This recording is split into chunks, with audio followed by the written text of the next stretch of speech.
ఓం నమో వెంకటేశాయ కళ్యాణాద్భుతగాత్రాయ కామితార్థప్రదాయినే శ్రీమద్వేంకటనాథాయ శ్రీనివాసాయ మంగళం. అఖిలాండకోటి బ్రహ్మాండ నాయకుడైనటువంటి ఆ శ్రీనివాసుని యొక్క దివ్యచరణ సన్నిధియందు ప్రతినిత్యము కూడా మనం మహాభారత అంతర్గత వనపర్వ పారాయణం చేసుకుంటూ ఉన్నాం. అందులో భాగంగా ఈరోజు విఘ్నేశ్వర ధ్యానాది సంకల్పం మనమంతా కూడా ఆచార్యుల వారి ద్వారా చేసుకుందాం. స్వామివారి యొక్క అనుగ్రహాన్ని పొందుదాం. విఘ్నేశ్వర ధ్యానం. నమస్తే గణనాథాయ గణానాం పతగే నమః. భక్తి ప్రియాయ దేవేశ భక్తేభ్యః సుఖదాయక. శ్రీనివాస ధ్యానం అనంత వేద సంవేద్యం నిర్దోషం గుణసాగరం అతీంద్రియం నిత్యముక్తం శ్రీనివాసం భజే నిశం. శ్రీకృష్ణ ధ్యానం వందే నవఘనశ్యామం పీతకౌశేయవాససం సానందం సుందరం శుద్ధం శ్రీకృష్ణం ప్రకృతేః పరం. వ్యాసధ్యానం వేదవ్యాసం స్వాత్మరూపం సత్యసంధం పరాయణం శాంతం జితేంద్రియక్రోధం సశిష్యం ప్రణమామ్యహం. అథ సంకల్పః శ్రీమదాదివరాహ క్షేత్రే విరాజమానస్య జగద్రక్షణార్థమవతీర్ణస్య శ్రీమదఖిలాండకోటి బ్రహ్మాండ నాయకస్య శ్రీ వెంకటేశ్వర స్వామినః పరిపూర్ణానుగ్రహేణ సర్వేషాం భక్తజనానాం ఆధివ్యాధి నివృత్తి ద్వారా ఆయురారోగ్యైశ్వర్యాభివృద్ధ్యర్థం సర్వారిష్ట నివృత్తి ద్వారా సకల శ్రేయోభివృద్ధ్యర్థం ధర్మార్థకామమోక్షాఖ్య చతుర్విధ పురుషార్థ సిద్ధ్యర్థం సమస్త పాపక్షయార్థం శ్రీ పరమేశ్వర ప్రీత్యర్థం శ్రీమన్మహాభారతే వనపర్వణి యథాశక్తి 31 శ్లోకపారాయణం ఆచార్యముఖేన కరిష్యామహే. శ్రీకృష్ణ పరబ్రహ్మణే నమః. నారాయణం నమస్కృత్య నరం చైవ నరోత్తమం దేవీం సరస్వతీం వ్యాసం తతో జయముదీరయేత్. ప్రతినిత్యము కూడా మనం చక్కగా మహాభారత అంతర్గత వనపర్వంలో చెప్పబడినటువంటి ధర్మములను మనం తెలుసుకుంటూ ఉన్నాం. ఏ కార్యాన్ని చేయకూడదు, ఏ కార్యాన్ని చేయాలి, ధర్మమేది, అధర్మమేది, సత్యం పలకాలి, అసత్యం అనేటటువంటిది పలకకూడదు. ఇలాంటి విషయాలని మనం కించిత్గా యథావిధిగా మనం తెలుసుకుంటూ ఉన్నాం. అందులో భాగంగా ఈరోజు హనుమంతుల వారు భీమసేనుణ్ణి ఉద్దేశించి కొన్ని క్షత్రియ ధర్మములను ఉపదేశించడం జరిగింది ఈ మహాభారత ఘట్టంలోనే. తత్సంబంధమైనటువంటి క్షాత్ర ధర్మములను ఈరోజు ఎత్కించిత్ మనం తెలుసుకొని యథావిధిగా మనం పారాయణం చేసుకుందాం. మాతాత సాహసంకార్షీ స్వధర్మం పరిపాలయ స్వధర్మస్థః పరం ధర్మం బుద్ధ్యస్వ గమయస్వచ. మీరు అంటే భీమసేనుని ఉద్దేశించి హనుమంతుల వారు చెబుతున్నారు. ఏమంటున్నారు అని అంటే, సాహసం మా కార్షీహి, నువ్వు ఎటువంటి సాహసం అనేటటువంటిది చేయవద్దు, దుస్సాహసం అనేటటువంటిది చేయవద్దు. ఇంకా స్వధర్మం పరిపాలయ, నీకు చెప్పబడినటువంటి ధర్మం ఏదైతే ఉందో ఆ ధర్మాన్ని మాత్రమే నువ్వు పరిపాలించు. నీకు విధించబడినటువంటి ధర్మం ఏదైతే ఉందో దానిని మాత్రమే నువ్వు రక్షించు, ఆశ్రయించు, పరిపాలించు. తద్వారా ఎప్పుడూ కూడా ధర్మము రక్షింపబడుతుంది. ఇంకా ఏమంటున్నారట? స్వధర్మస్థ పరం ధర్మం బుద్ధ్యస్వ గమయస్వచ. నీవు పరధర్మాన్ని ఆశ్రయించాలి అనంటే ఎప్పుడు ఆశ్రయించాలి అనంటే స్వధర్మస్థ, నీ యొక్క ధర్మము ఏదైతే ఉందో ఆ ధర్మము యందు పరిపూర్ణంగా ఉంటే నీవు పరధర్మాన్ని ఆశ్రయించాలే తప్ప అలా లేకుండా నీవు పరధర్మాన్ని ఎప్పుడూ కూడా ఆశ్రయించకూడదు అని శాస్త్రవాక్యం. ఎప్పుడూ కూడా మనకు విధించబడినటువంటి విధి ఏదైతే ఉందో, ఏదైనా మనకు ఒక పెద్దలు ఒక విషయాన్ని మనకు పనిని అప్పజెప్పారు, ఒక కర్మని అప్పజెప్పారు, ఆ కర్మని పరిపూర్ణంగా మనం చేశాకే ఇతర కర్మ జోలికి మనం వెళ్ళాలి. అంతేకాని దీనిని పక్కన పెట్టి వేరే కర్మను నేను ఆచరిస్తాను అనేటటువంటిది ఎప్పుడూ కూడా చేయకూడదు. అదే చెబుతున్నారు ఇక్కడ కూడా హనుమంతుల వారు.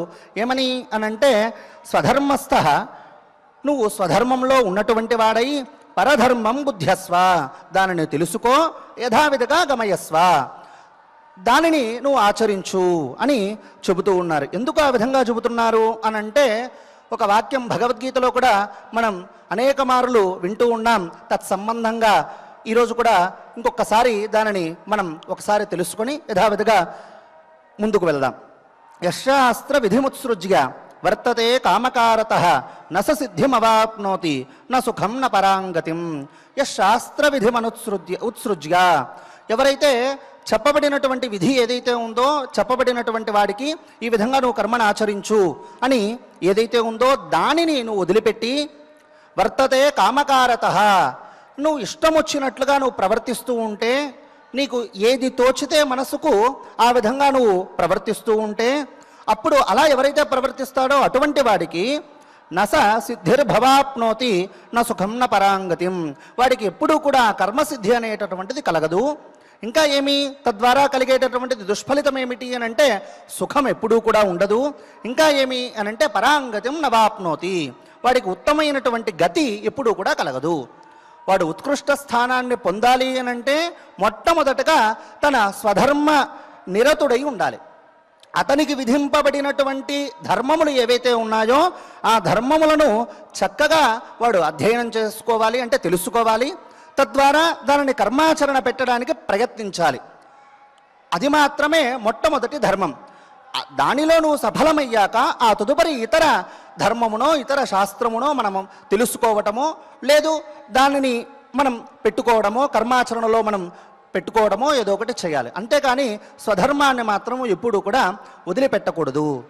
అందువలనే తస్మాచ్ఛాస్త్రం ప్రమాణంతే కార్యాకార్య వ్యవస్థితౌ జ్ఞాత్వా శాస్త్ర విధానాత్ ఉక్తం కర్మ కర్తుమిహార్హసి. అందువలన ఎప్పుడూ కూడా చెప్పబడినటువంటి కర్మ ఏదైతే ఉందో ఆ కర్మను యథావిధిగా మనం ఆచరించాలి, ఇతర కర్మను ఎప్పుడూ కూడా మనం ఆచరించకూడదు అని దాని యొక్క తాత్పర్యం. ఇంకా ఏమంటున్నారు అనంటే నహి ధర్మం అవిజ్ఞాయ వృద్ధాన్ అనుపసేవ్య చ ధర్మార్థౌ వేదితుం శక్యౌ బృహస్పతి సమైరపి. ధర్మం అవిజ్ఞాయ, ధర్మమును నువ్వు తెలుసుకోకుండా వృద్ధాన్ అనుపసేవ్య చ, పెద్దవాళ్ళు ఎవరైతే ఉన్నారో వాళ్ళని ఏమాత్రము కూడా నువ్వు సేవించకుండా ధర్మార్థౌ వేదితుం శక్యౌ అశక్యౌ, నువ్వు ఈ విధంగా ఉన్నట్లయితే ఎప్పుడూ కూడా నువ్వు ధర్మాన్ని తెలుసుకోలేవు.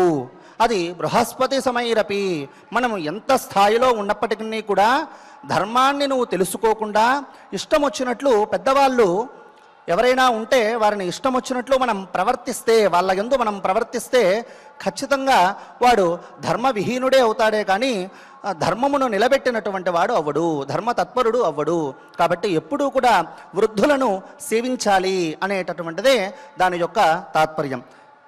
ఇంకా ఏమంటున్నారు అనంటే అధర్మో యత్ర ధర్మాఖ్య ధర్మశ్చ అధర్మ సంజ్ఞిత సవిజ్ఞేయో విభాగేన యత్ర ముహ్యంత్యబుద్ధయః. అధర్మో యత్ర ధర్మాఖ్య, ఒకానొక సందర్భంలో అధర్మం ఏదైతే ఉందో ఆ అధర్మమని మనం ఏదైతే అనుకుంటామో అదియే ధర్మం కావచ్చు. కొన్ని సందర్భాల్లో ధర్మశ్చ అధర్మ సంజ్ఞత, ఇది ధర్మము అని మనం అనుకుంటాం కానీ అది అధర్మంగా అవుతుందో అటువంటి విషయాన్ని మనం తెలుసుకోవాలి. ఉదాహరణకి చూడండి, ఎవరినైనా మనం ఏదైనా ఒక మాట అనాలి. ఒక దానికి ఒక సంస్థలో అతను ఏదో లేటుగా వచ్చాడు.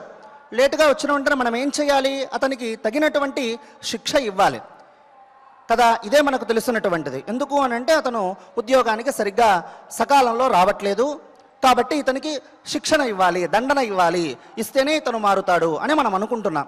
ఇది మనకు ఆ కాలము యందు, ఆ పరిస్థితి యందు ఇది మనకు ధర్మం అవ్వవచ్చు. కానీ అలా వచ్చినటువంటి ఉద్యోగి ఎవరైతే ఉన్నారో వారు సంస్థపరమైనటువంటి కృత్యములనే, కార్యములనే వాడు చేసుకొని రావడానికి కొంచెం ఆలస్యమైంది. 10కి రావాల్సినటువంటి వాడు కొన్ని కారణముల వలన 10:30కు వచ్చారనుకోండి. అలా వచ్చిన వెంటనే వాడిని మనం దండన చేస్తే వాడు చేసినటువంటి కర్మ కూడా సంస్థ సంబంధమైనటువంటి కార్యములే కదా. మరి ఇది మనకు చూడటానికేమో అధర్మంగా కనిపిస్తోంది, కానీ వాడు చేసినటువంటిదే ధర్మం. కానీ ఇక్కడ ఇలాంటి సందర్భాల్లో ఏదైతే ఉందో అక్కడ మనం విచారణ చేసి ఖచ్చితంగా ఇది ధర్మము, ఇది అధర్మము అని మనం నిర్ణయం తీసుకునేటటువంటి శక్తి మనకు ఉండాలి. అలా లేకుండా మనం ఇష్టం వచ్చినట్లుగా మనకు అవకాశం ఉంది కదా అని చెప్పి మనం అలా ప్రవర్తిస్తే అప్పుడు ఏమవుతున్నట అనంటే అబుద్ధయః ముహ్యంతి, వాడు ఆ మోహాన్ని వాడు పొందుతాడు. అజ్ఞానులే ఈ విధంగా ప్రవర్తిస్తారు. కాబట్టి మీరు ఖచ్చితంగా ధర్మాధర్మ వివేకం అనేటటువంటిది చేయండి.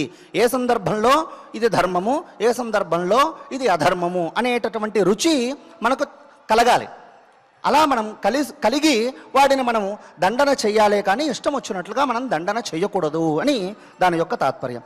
ఆ తదుపరి ఇంకొక వాక్యం చెబుతున్నారు. ఏమని అని అంటే ఆచార సంభవో ధర్మ ధర్మే వేదా ప్రతిష్ఠితా వేదైర్యజ్ఞా సముత్పన్నా యజ్ఞైర్దేవా ప్రతిష్ఠితా ఆచార సంభవో ధర్మ. మనం ఇత పూర్వం కూడా చెప్పుకున్నాం. ఏమని అని అంటే ఆచార ప్రభవో ధర్మ అని. ఈ సదాచారం వలన ధర్మము ఎప్పుడూ కూడా నిలబడుతుంది. ఆచార సంభవో ధర్మ ధర్మే వేదా ప్రతిష్ఠితా. ఈ ధర్మాన్ని మనం ఆచరించడం వలన ఈ వేదం అనేటటువంటిది స్థిరపడటానికి అవకాశం ఉంది. అంటే వేదంలో చెప్పబడినటువంటి ధర్మాలనే మనం ఆచరిస్తున్నాం.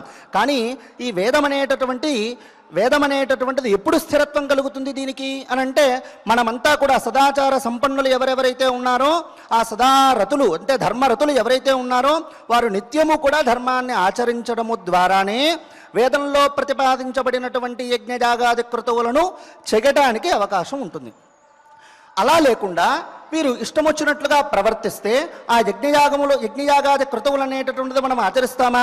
ఆచరించలేం. అలా ఆచరించకపోతే ఏమవుతుంది? అది అధర్మం అవుతుంది.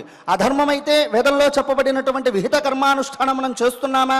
చేయలేమో అనే మనం చెప్పుకోవాలి. కాబట్టి ఇది కేవలము ధర్మము ద్వారా, సదాచార సంపన్నము ద్వారానే ఇది సిద్ధిస్తుంది. ఇంకా ఏముంటున్నాయి అని అంటే వేదైర్ యజ్ఞా సముత్పన్నా. ఈ వేదముల చేత యజ్ఞములు సంభవించాయి. యజ్ఞైర్దేవా ప్రతిష్ఠితా. ఈ యజ్ఞముల ద్వారానే దేవతలు కూడా సుప్రతిష్ఠితులయ్యారు అని దీని ద్వారా మనకు తెలుస్తోంది. వేదాచార విధానోక్తై యజ్ఞైర్ధారయంతి దేవతా బృహస్పత్యుషన ప్రోక్తై నయైర్ధారయంతి మానవా. వేదాచార విధానోక్తై ఈ వేద విహితమైనటువంటి కర్మానుష్ఠానములు ఏవైతే ఉన్నాయో వాటి ద్వారానే యజ్ఞములను మనం ఆచరిస్తున్నాము. యజ్ఞములను మనము చేయడము ద్వారానే దేవతల యొక్క జీవనం అనేటటువంటిది నడుస్తోంది అని దాని యొక్క తాత్పర్యం. దేవతల యొక్క జీవనం నడవడం అంటే ఏంటి అని అంటే మనం ఇచ్చేటటువంటి ఈ హవ్యములు ఏవైతే ఉన్నాయో దానిని స్వీకరించిన వెంటనే మనం హోమం చేస్తాం. హోమం చేసిన వెంటనే ఆ హవ్యం అనేటటువంటిది ఒక ధూమము ద్వారా ఆకాశాన్ని చేరుతుంది. ఆకాశానికి వెళ్ళిన వెంటనే అది ఏమవుతుంది? అది మేఘంలోకి మారి అది వర్షం ద్వారా కురుస్తుంది. వర్షము కురిసిన వెంటనే మన భూమి యందు ఉన్నటువంటి ఈ ఓషధులు ఏవైతే ఉన్నాయో అవన్నీ కూడా ఉత్పన్నమవుతాయి. ఈ ఓషధులు ఉత్పన్నం అవ్వడం వలన ఏమవుతుంది? ఆహారం అనేటటువంటిది లభిస్తుంది.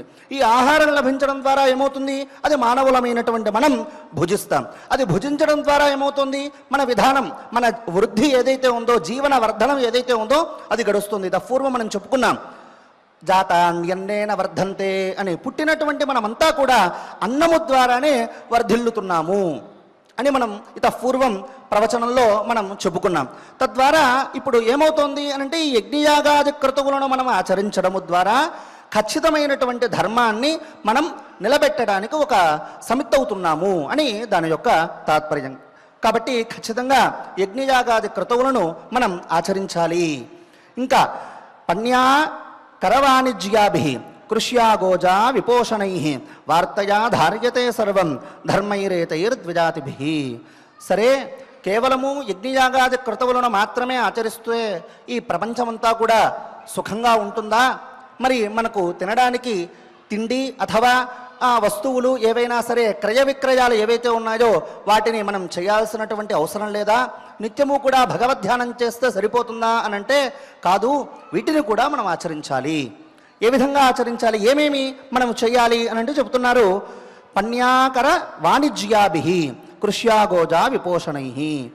ఈ క్రయ విక్రయములు ఏవైతే ఉన్నాయో వాటిని మనం చెగడం, అంటే ఇప్పుడున్నటువంటి దుకాణ సేవలు ఏవైతే ఉన్నాయో వాటిని మనం చెగడం, అదేవిధంగా పన్నులు కట్టడం, అదేవిధంగా వ్యవసాయం చేయటం, ఇంకా గోవులను ఈ మేకలను సమస్త జంతు జాలాదులు ఏవైతే ఉన్నాయో వాటినన్నింటినీ కూడా మనం పెంచడం, ఇలాంటి ధర్మానుకూలమైనటువంటి జీవన వృత్తుల ద్వారా మీరంతా కూడా జీవిస్తే సుఖమయం అవుతుంది ఈ ప్రపంచమంతా కూడా అని చెప్పడం జరుగుతోంది. అయితే ఇక్కడ వాణిజ్యం చేయండి అని చెబుతున్నారు. వాణిజ్యం అంటే ఏమిటి అని అంటే మనం సహజంగా మనము చేసేటటువంటి ఈ వ్యాపారం అనుకుందాం కాసేపు. ఈ వ్యాపారం చేయడం వలన కలిగేటటువంటి లాభం ఏమిటి? యజ్ఞయాగాది క్రతువులు చేయమన్నారు. అలాగే వాణిజ్యం చేయటము ద్వారా అథవా గోవులు ఆవు మొదలగు జంతువులను మనము పెంచడము ద్వారా కూడా ఈ ప్రపంచమంతా కూడా సుభిక్షంగా ఉంటుంది అని అంటున్నాం కదా. దీని ద్వారా వచ్చేటటువంటి ఫలం ఏమిటి అని అంటే శాస్త్రంలో ఇంకొక వాక్యం కూడా చెబుతున్నారు. వాణిజ్యే వర్తతే లక్ష్మీ తదర్థం కృషికర్మణి. వాణిజ్యే వర్తతే లక్ష్మీ. ఈ వ్యాపారము యందు ఎప్పుడూ కూడా మహాలక్ష్మి స్థిరంగా ఉంటుందట. అందుకే వ్యాపారం అనేటటువంటిది చేయాలి. ఆ వ్యాపారం కూడా ఎలా చేయాలి అని అంటే యథోక్త విధంగా ఆచరించాలి. ఉన్నది ఉన్నట్లుగా దీని యొక్క మూల్యం ఎంతైతే ఉందో అంతకు మించి మనం అమ్మడానికి అవకాశం లేదు. కల్తీ అనేటటువంటిది ఎప్పుడూ కూడా చేయకూడదు. ఒకవేళ మనం అలా చేసినట్లయితే సాక్షాత్తు అమ్మవారిని మనం అగౌరవపరిచినట్లే. నిత్యము కూడా వాణిజ్య వ్యాపారములు ఏవేవైతే ఉన్నాయో వాటినన్నిటినీ కూడా నిత్యము సంరక్షించాల్సిందే. అది కూడా ఏ విధంగా అనంటే ఇందులో పునః మళ్ళీ ఇది ఫస్ట్ క్వాలిటీ, ఇది సెకండ్ క్వాలిటీ, ఇది థర్డ్ క్వాలిటీ అనేటటువంటిది ఎప్పుడూ కూడా ఉండకూడదు. ఉంటే ఇది ఒరిజినల్, లేకపోతే ఇది డూప్లికేట్, అంతే. ఈ రెండు మాత్రమే ఉండాలే తప్ప ఇందులో మళ్ళీ తారతమ్యములు అనేటటువంటిది కూడా ఎప్పుడూ కూడా ఉండకూడదు. తద్వారానే మనకంతా కూడా అనారోగ్యం అనేటటువంటిది సంభవిస్తోంది. ఏ పదార్థాన్ని మనం తీసుకున్నప్పటికీ కూడా ఇప్పుడు పరిస్థితి ఆ విధంగానే ఉంది. ఖచ్చితంగా ఆ వస్తువు ఏ విధమైనటువంటి క్వాలిటీతో అమ్మాలో ఆ విధమైనటువంటి క్వాలిటీని మనం మెయింటైన్ చేస్తే ఖచ్చితమైనటువంటి సుఖాన్ని వాడు పొందుతాడు. అందుకే వాణిజ్యే వర్తతే లక్ష్మీ. నిత్యము కూడా వ్యాపారము యందే లక్ష్మీ అమ్మవారు ఉంటారు. ఇంకా ఏమంటున్నారు అనంటే తదర్థం కృషికర్మణి. ఈ వ్యవసాయం మనం ఏదైతే చేస్తున్నామో ఈ వ్యవసాయము ద్వారా కూడా తదర్థం లక్ష్మీ అంటే అందులో సగభాగం, ఇందులో ఒక 100 రూపాయలు వచ్చింది అని అంటే ఈ కృషికర్మ ద్వారా మనకు ఇంకొక అర్ధభాగం ఏదైతే ఉందో అర్ధభాగ డబ్బును మాత్రమే మనం పొందుతాం. పూర్తిగా మనం పొందడానికి లేదు. ఎందుకంటే వ్యవసాయంలో ఒక 50 రూపాయలు మనం సంపాదిస్తే ఆ వస్తువు 50 రూపాయలు అయితే వాణిజ్యం దగ్గరికి వచ్చేసరికి అదే వస్తువు 75 రూపాయలు అవుతోంది. ఆ వస్తువును మనం పరిగణించాలి, అంతేగాని దానికి మించి మనం అమ్మడానికి అవకాశం లేదు. అయితే తదర్థం రాజసేవాయాం. చూడండి, ఇంకా దానికన్నా తక్కువ ఏమిటి అని అంటే తదర్థం రాజసేవాయాం. రాజసేవ అంటే ఉదాహరణకి మనం ఒక సంస్థ అనుకుందాం. ఒకరి దగ్గర మనం పని చేయడం, ఒక సంస్థలో మనం పని చేయడం, ఆ సంస్థలో పనిచేస్తే తదర్థమే మనం సంపాదిస్తున్నాం. అంటే ఒక ఉద్యోగం చేస్తే మనకు వచ్చేటటువంటి లాభం ఎంత అంటే 25 రూపాయలు మాత్రమే. భిక్షాయాం నైవ నైవహి. అంతేకాని ఎప్పుడూ కూడా యాచన అనేటటువంటిది చేయకూడదు. మీరు చేసుకుంటే ఉద్యోగం చేసుకోండి, 25 రూపాయలు వస్తుంది. లేదు, దానికి మించినటువంటి ఉత్కృష్టమైనటువంటి కర్మ ఏది అని అంటే అది వ్యవసాయమే. ఆ వ్యవసాయము చేయడం వలన నీకు ఎంత ఫలం కలుగుతుంది అని అంటే దీనికి రెట్టింపు ఫలం కలుగుతుంది. అంటే 25 రూపాయలు సంపాదించేటటువంటి వాడు 50 రూపాయలు ఖచ్చితంగా వ్యవసాయం ద్వారా సంపాదించాలి. ఇప్పుడు సంపాదించట్లేదు కదా, మేమంతా ఇబ్బంది పడుతున్నాం కదా అంటే మనలో ఉన్నటువంటి ఈ దుస్థితి వలనే, ఈ దౌర్భాగ్యముల వలనే మనం ఈ విధంగా మనం ప్రవర్తిస్తున్నాం. ఆ వ్యవసాయ రైతులు ఎవరైతే ఉన్నారో వారు చేసేటటువంటి వారు కూడా విసిగెత్తిపోతున్నారు. అలా ఉండకుండా చక్కగా ఉన్నటువంటి వస్తువు యొక్క మూల్యం ఎంతైతే ఉందో అంతనే మనం అమ్మడానికి ప్రయత్నించాలి. ఇది మొట్టమొదటిగా లక్షణాలలో చెబుతున్నారు. దీనికి మించినటువంటిది ఏది అని అంటే వ్యవసాయముకు మించినటువంటిది వ్యాపారము. వారి దగ్గర నుంచి కొన్నటువంటి వస్తువులు ఏవైతే ఉన్నాయో ఆ వస్తువులు ఇక్కడ 50 రూపాయలకి వీడి దగ్గర నుంచి తీసుకుంటే అక్కడ 75 రూపాయలకు మాత్రమే అక్కడ అమ్మాలి. అంతేకాని దానికి డబల్, దానికి త్రిబుల్ మూల్యాన్ని వేసి సామాన్య ప్రజలనేటటువంటి వారు కొనలేనటువంటి పరిస్థితిలో ఈ విధంగా మనం చేకూరుస్తున్నాము అంటే తద్వారా వచ్చేటటువంటి ప్రయోజనం ఏమిటి? ఎవరికీ ప్రయోజనం లేదు. ఆ క్షణం వాడికి ఏదో రూపాయి రావచ్చు, ఖచ్చితంగా మళ్ళీ అమ్మవారు అక్కడ నుంచి పక్కవాడి దగ్గరికి వెళ్ళిపోతుంది అన్యాయంగా సంపాదిస్తే. కాబట్టి ఎప్పుడూ కూడా అన్యాయంగా సంపాదించకూడదు, న్యాయంగానే సంపాదించాలి అనే దీని యొక్క తాత్పర్యం. అందుకే ఇక్కడ కూడా చెబుతున్నారు, వార్తయా ధార్యతే సర్వం ధర్మైరేతైర్ద్విజాతిభిః.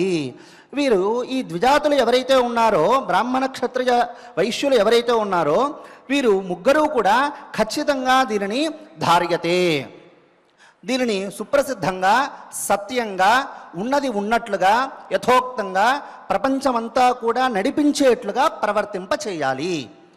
ఇంకా ఏమంటున్నారు అనంటే త్రయీవార్త దండనీతి తిస్రో విద్యా విజానతాం తాభిః సమ్యక్ ప్రయుక్తాభిః లోకయాత్ర విధీయతే. ఇంకా ఏమంటున్నారు అనంటే ఈ త్రయీ అంటే అయితే పూర్వం మనం చెప్పుకున్నాం వేదాధ్యయనం చేయటం అని. ఆ తదుపరి వార్త అనంటే ఇప్పుడు మనం చెప్పుకున్నటువంటి వ్యాపార విషయం. ఇంకా మూడవది ఏమిటి అనంటే దండనీతి. ఇత పూర్వం మనం చెప్పుకున్నాం అధర్మ విషయంలో ఈ విధంగా దండనం చేయడానికి అవకాశం ఉంది అని.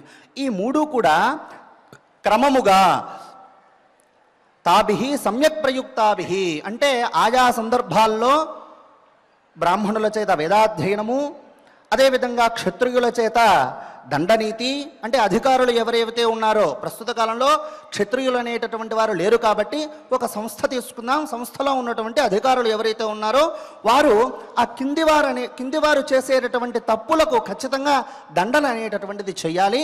అది కూడా యథాన్యాయం అంటే న్యాయాన్ని అతిక్రమించకుండా కర్మను ఆచరించాలి. వాడి పొట్ట కొట్టకూడదు, వీపు మీద కొట్టండి, అంతేగాని వాడిని ఇబ్బంది పెట్టేట్టుగా మనం ప్రవర్తించకూడదు అని దాని యొక్క తాత్పర్యం. ఇంకా ఎలాగా అనంటే వైశ్యులు వచ్చేసి వ్యాపారం. ఈ ముగ్గురు కూడా ఈ మూడిటి ధర్మములను సక్రమంగా ఎప్పుడైతే నిర్వర్తిస్తారో అప్పుడు లోకయాత్ర విధీయతే, ఈ ప్రపంచమంతా కూడా ఒక సుభిక్షంగా చక్కగా అది నడుస్తూ ఉంటుంది అని చెప్పడం జరిగింది. ఇంకా ఏమి అనంటే సాచేత ధర్మకృతాన స్యాత్ త్రయీ ధర్మ మృతే భువి దండనీతి మృతే చాపి నిర్మర్యాదమిదం భవేత్. సరే, ఒకవేళ ఈ చర్యలు ఏవైతే ఉన్నాయో అంటే వీరి చేత తీసుకోబడినటువంటి చర్యలు ఏవైతే ఉన్నాయో అది ధర్మంగా లేకపోతే, అది వేదాధ్యయనం కావచ్చు, లేదు దండనీతి కావచ్చు, లేదు వ్యాపారం కావచ్చు, ఈ మూడు కూడా సక్రమంగా లేకపోతే ఏమవుతుంది అనంటే దండనీతి మృతే చాపి త్రయీ ధర్మ మృతే భువి నిర్మర్యాదమిదం భవేత్. ఈ భూగోళమునకు అంటే ఈ ప్రపంచానికంతా కూడా ఒక మర్యాద లేకుండా అంటే ఒక హద్దు ఏదైతే ఉందో అది లేకపోతే ఏ విధంగా అయితే ఉంటుందో ఆ విధంగా ఉంటుంది. కాబట్టి దీనికంటూ ఒక హద్దు అనేటటువంటిది ఉండాలి. అది ఏదైనాను కూడా ఒక యజ్ఞయాగాది క్రతువులు చేయడం కానీ, లేదు వ్యాపారం చేయడం కానీ, లేదు దండనీతి కానీ, ఈ మూడు కూడా లేకపోతే ఒక హద్దు లేని ప్రపంచం, ఒకరికి భయం లేకుండా ఉన్మాదిగా మారేవాడు ఏ విధంగా అయితే పిచ్చివాడిగా ప్రవర్తిస్తాడో వాడిని మనం ఆపలేనటువంటి పక్షం, మనం ఏ విధంగా అయితే ఉంటామో, ఆపలేనటువంటి స్థితిలో మనం ఏ విధంగా అయితే ఉంటామో ఆ విధంగా మన ప్రపంచం అనేటటువంటిది ఉంటుంది. కాబట్టి ఈ మూడిటిని కూడా అవశ్యం పరిపాలనీయం, మూడిటిని కూడా చక్కగా ఖచ్చితంగా ఉన్నది ఉన్నట్లుగా యథాన్యాయంగా మనం ప్రవర్తింప చేసుకోవాలి. ఆ మూడు లేకపోతే కష్టం. అంతే కదా. ఏదైనా సరే ఇప్పుడు తెలిసినవాడు ఉన్నాడు, వాడు ఏదో అధర్మం చేశాడు, వాడు ఆ కార్యం అనేటటువంటిది చేయటానికి కుదరలేదు, వాడేమో చేయలేదు, వాడేమో మనవాడైపోయాడు, వాడికేమో మనం దండనం ఇవ్వలేకపోయాం. సక్రమంగా ఉండేటటువంటి వాడు ఏదో చిన్న తప్పు చేస్తే వాడికి మనం దండనం చేస్తే ఏమవుతుంది? ఖచ్చితంగా పక్కన ఉండేటటువంటి వాడు చెప్తాడనమాట, ఆ రోజు నేను చేస్తే మాత్రం ఇతను ఈ విధంగా అన్నారు, ఈరోజు అదే తప్పును ఇతను చేశాడు, వీడికి మాత్రం ఈ విధంగా స్థితిని కల్పించాడు, దండన ఏమీ కూడా ఇవ్వలేదు. తద్వారా కలిగేటటువంటి క్లేశములు ఏవైతే ఉన్నాయో అవన్నీ కూడా మనమే అనుభవించాలి. దానికంటూ ఒక మర్యాద అనేటటువంటిది ఉండదు, ఆ అధికారికి మర్యాద ఎప్పుడూ కూడా ఉండదు. కాబట్టి ఆ కర్మలను యథావిధిగా మనం ఆచరించాల్సినదే, ఉన్నది ఉన్నట్లుగా ఆచరించాల్సినదే అన్నది దాని యొక్క తాత్పర్యం. వార్తాధర్మే హ్యవర్తిన్యః వినశ్యేయురిమాః ప్రజాః సుప్రవృత్తై స్త్రిభిర్హ్యేతై ధర్మం సూయంతి వై ప్రజాః ద్విజాతీనాం మృతం ధర్మః హేకశ్చైవైక లక్షణః యజ్ఞాధ్యయన దానాని త్రయస్సాధారణా స్మృతాః. ఇందులో కూడా ఈ ప్రజల యొక్క వ్యవసాయ ధర్మం ఏదైతే ఉందో దానిని, అదేవిధంగా గోరక్షణ ఏదైతే ఉందో అది, వాణిజ్యముల యందు నిత్యము కూడా ఆసక్తులమై ఉండాలి. అంటే దీనిని మనం ఈ విధంగానే చేయాలి, ఇంత ధర్మంగా చేయాలి. భగవంతుడి దగ్గర మనం ఏ విధంగా అయితే ఒక భయంతో, గౌరవంతో, మర్యాదగా మనం ప్రవర్తిస్తామో, మనం చేసేటటువంటి వృత్తి యందు కూడా మనం ఆ విధమైనటువంటి మర్యాద, గౌరవము, భక్తి, శ్రద్ధా ప్రపత్తులతోనే మనం ప్రవర్తించాలి. అలా లేకపోతే ఏమవుతారు అని అంటే వినశ్యేయురిమాః ప్రజాః, ఖచ్చితంగా వారు నశించుకుపోతారు. కాబట్టి ఎప్పుడూ కూడా మనము చేసేటటువంటి వృత్తి ఏదైతే ఉందో ఆ వృత్తి యందు పరిపూర్ణమైనటువంటి కాంక్ష, ఇచ్ఛగా మనం కర్మను ఆచరించాలి. అనిష్టంగా ఎప్పుడూ కూడా కర్మను ఆచరించకూడదు. ఒకవేళ అలా ఆచరించాల్సి వస్తే నేను ఇది చెయ్యలేను అని చెప్పి పక్కకు తప్పుకోవాలే కానీ ఇంకొక రకంగా దానిని మనము చేసి మనము బాధపడుతూ ఇబ్బంది పెట్టకూడదు, మనము ఇబ్బంది పడకూడదు. ఆ విధంగానే మన యొక్క ప్రవర్తన ఉండాలి అన్నదే దీని యొక్క తాత్పర్యం. ఇంకా ఏమంటున్నారు అనంటే ద్విజాతీనాం మృతం ధర్మ, వీరి యొక్క ద్విజాతీనాం ఋతం ధర్మ, వీరికి ఈ ముగ్గురికి కూడా ఏది ముఖ్యమైనటువంటి ధర్మము అనంటే ఋతం ధర్మ. ఋతమే ధర్మము. ఋతం అంటే ఇక్కడ సత్యం, సత్యమే ఇక్కడ మొట్టమొదటి ధర్మము. దీనిని దాటి మనం ఎప్పుడూ కూడా ప్రవర్తించకూడదు. మనకి ఏది తెలుసో అదే మాట్లాడాలి. తద్వారా నలుగురికి ఇబ్బంది అవుతుంది అనంటే అక్కడ మనం అసత్యం పలికినా ఇబ్బంది లేదు. అంతేకాని నోరు తెరిస్తే అసత్యం అనేటటువంటిది ఎప్పుడూ కూడా రాకూడదు. ఎప్పటికీ కూడా అది హింసగా మారకూడదు. మనం చేసేటటువంటి ప్రతి ప్రవర్తన కూడా హింసగా మారకూడదు అన్నది దాని యొక్క తాత్పర్యం. అందుకే ఇక్కడ చెప్తున్నారు ఏకశ్చైవైక లక్షణః. ఇంకా ఏమట వీరికి అనంటే యజ్ఞ అధ్యయన దానాని త్రయస్సాధారణా స్మృతాః. నిత్యము కూడా యజ్ఞయాగాది క్రతువులను ఆచరణ చేయటం, రెండవది అధ్యయనం చేయటం, మూడవది తను తెలుసుకున్నటువంటి దానిలో జ్ఞానం ఏదైతే ఉందో దానిని నలుగురికి పంచడం, తను సంపాదించినటువంటి పదార్థములలో ఉన్నటువంటి పదార్థాన్ని ఇబ్బందుల్లో ఉన్నటువంటి వారికి దానం చేయటం. ఈ విధమైనటువంటి స్థితి త్రయస్సాధారణ స్మృతః, ముగ్గురికి కూడా ఒక్కటే, ఇందులో ఎటువంటి సంశయం లేదు. ఇంకా ఏమి అనంటే యాజన అధ్యాపనాం విప్రే ధర్మశ్చైవ ప్రతిగ్రహ పాలనం క్షత్రియానాం వై వైశ్యధర్మశ్చ పోషణం. యాజన అధ్యాపనం విప్రే. ఇంకా వీడు యజ్ఞయాగాది క్రతువులను చేయించడం అనేటటువంటి కర్మ, అదేవిధంగా అధ్యాపనం అనేటటువంటి కర్మ ఏదైతే ఉందో ఈ రెండూ కూడా బ్రాహ్మణులకు. ఇంకా తదుపరి ధర్మశ్చైవ ప్రతిగ్రహ పాలనం క్షత్రియానాం వై, ప్రజలను కన్నబిడ్డల వలె పరిపాలించడం అనేటటువంటి కర్మ ఏదైతే ఉందో అది క్షత్రియులకు విధింపబడి ఉన్నది. వైశ్యధర్మశ్చ పోషణం, వీరు వైశ్యులు ఎవరైతే ఉన్నారో వారి ధర్మం ఏమిటి అని అంటే ఉన్నటువంటి ప్రజలనందరినీ కూడా ఈ వాణిజ్య వ్యాపారములతో, క్రయ విక్రయములతో ఉన్నది ఉన్నట్టుగా దానిని అమ్మటం, వారికి ఇబ్బంది కలగకుండా వారికి పోషణకు సరిపడేటటువంటి పదార్థాలని సకాలంలో సమకూర్చడం, వీటినన్నిటినీ కూడా వీరు చేయటం, ఈ విధంగా ఉండాలి అని. ఇంకా ఈ క్షాత్రధర్మంలో ఇంకాస్త విశేషం చెబుతూ ఉన్నారు. ఏమని అనంటే క్షత్రధర్మోత్ర కౌంతేజ తవ ధర్మోత్ర రక్షణం స్వధర్మం ప్రతిపద్యస్వ వినీతో నిగతేంద్రియ. ఎప్పుడూ కూడా క్షత్రధర్మోత్ర కౌంతేజ, నీ ధర్మం ఏమిటి అని అంటే క్షత్రధర్మ అని చెప్తున్నారు. మనం నిన్ననే చెప్పుకున్నాం ఏమని, క్షత్రియుడు అని అంటే ఏమిటి అంటే క్షణాతత్రాయత ఇది క్షత్రియ. వాడికి నలుగురికి ఎవరికైనా సరే ప్రజలకి ఇబ్బంది కలుగుతోంది అని అంటే వెంటనే వచ్చి దాని నుండి విముక్తిని పొందింపజేసేటటువంటి వాడు ఎవడైతే ఉన్నాడో వాడే క్షత్రియుడు. అంటే బాధలన్నింటినీ కూడా తొలగించేటటువంటి వాడు క్షత్రియుడు. వాడు ఇంకా ఎలా ఉండాలి అట అని అంటే తవ ధర్మోత్తర రక్షణం స్వధర్మం ప్రతిపద్యస్వ. ఆ ధర్మాన్ని వాడు ఎప్పుడూ కూడా రక్షిస్తూనే ఉండాలి, ఆ ధర్మాన్ని కాపాడుతూనే ఉండాలి. నువ్వు ఆ విధంగా ఉండు అని హనుమంతుల వారు ఉపదేశిస్తూ ఉన్నారు. ఇంకా ఎలా ఉండాలి అని అంటే వినీతో నిగతేంద్రియ, వినీతుడై ఉండాలి, నువ్వు వినయంగా ఉండాలి. ఇంకా ఎలా ఉండాలి, జితేంద్రియుడై ఉండాలి. ఇంద్రియ నిగ్రహములను కోల్పోకుండా ప్రతి పదార్థముల యందు కూడా మనం చక్కగా ఇది మనకు సంబంధించినటువంటిది కాదు, దీని యందు మనకు మోహం ఉండకూడదు, వ్యామోహం ఉండకూడదు అనేటటువంటి భావనతోనే ప్రవర్తించాలి. ఇది నాకెందుకు రాదు అని ప్రవర్తిస్తే అది నిజంగానే రాకుండానే పోతుంది. ఆ క్షణం రావచ్చుగాక, తద్వారా వచ్చేటటువంటి దుష్ఫలితాలు ఏవైతే ఉన్నాయో ఖచ్చితమైనటువంటి ఫలితాలని వాడు అనుభవించాల్సిందే అన్నది దాని యొక్క తాత్పర్యం. అంతటి విశేషమైనటువంటి ధర్మాలని మనం ఈరోజు తెలుసుకున్నాం. ఇక కార్యక్రమంలో భాగంగా మనం ఈ 31వ అధ్యాయంలో వనపర్వాంతర్గత 31వ అధ్యాయంలో 11వ శ్లోకం నుండి మనం చక్కగా పారాయణం చేసుకుందాం. ఆచార్యుల వారి ద్వారా స్వామివారి యొక్క అనుగ్రహాన్ని పొందుదాం. ఓం నమో వెంకటేశాయ. ఓం నమో వెంకటేశాయ. శ్రీలక్ష్మీరమణం నౌమి గౌరీ రమణరూపిణం స్ఫోటరూపం యతః సర్వం జగదేతద్వివర్తతే.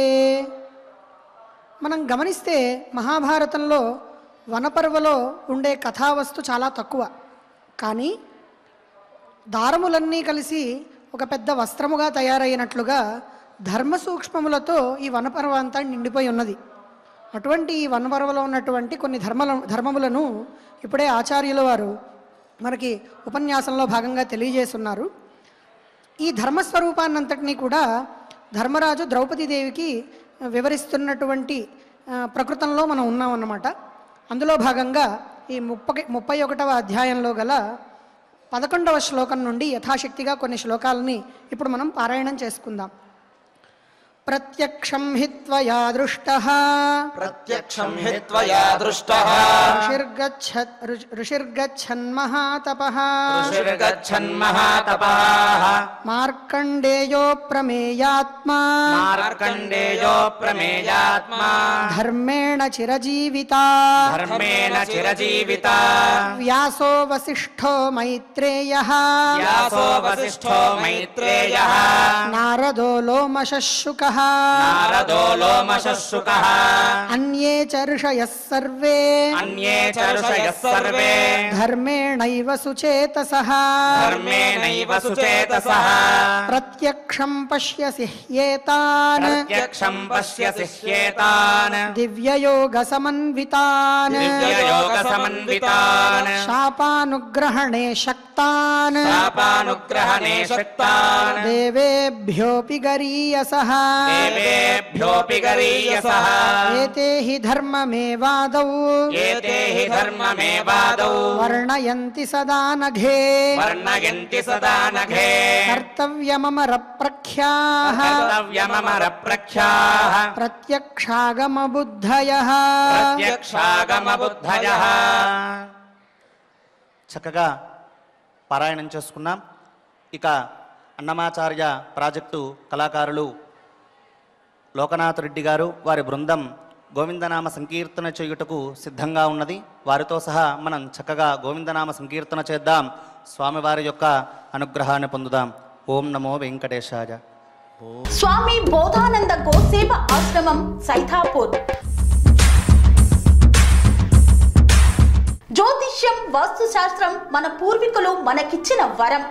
దుర్గాదేవి, కాలభైరవ ఉపాసనతో వాక్సిద్ధి పొందిన శ్రీ శ్రీ బోధానందగిరి స్వామివారు మీకు ఎలాంటి సమస్యలున్నా, వాటిలో ముఖ్యంగా ధన నష్టం, ఆరోగ్య నష్టం, భార్యాభర్తల మధ్య గొడవలు, ప్రేమించుకున్న వారు దూరం అవడం, ఎన్ని సంబంధాలు వచ్చినా పెళ్లి ముడి పడకపోవడం, రోడ్డు ప్రమాదాలు, అప్పుల బాధలు, వ్యవసాయంలో నష్టాలు, పెద్దల మాట పిల్లలు వినకపోవడం, ఆరోగ్య శాంతి, గృహశాంతి, మనశ్శాంతి లేకపోవడం, ఇలాంటి సమస్యలు ఉన్నట్లయితే ఒక్కసారి స్వామీజీని కలవండి.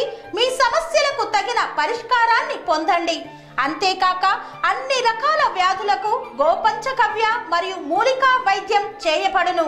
నమ్మకంతో రండి, ఆయురారోగ్యాలతో వర్ధిల్లండి. మా అడ్రస్ స్వామి బోధానంద గోసేవ ఆశ్రమం, సైతాపూర్, వీరభద్రస్వామి గుడి దగ్గర, యాదగిరిగుట్ట. సంప్రదించవలసిన నెంబర్ 9849213754 మరియు 9618034138.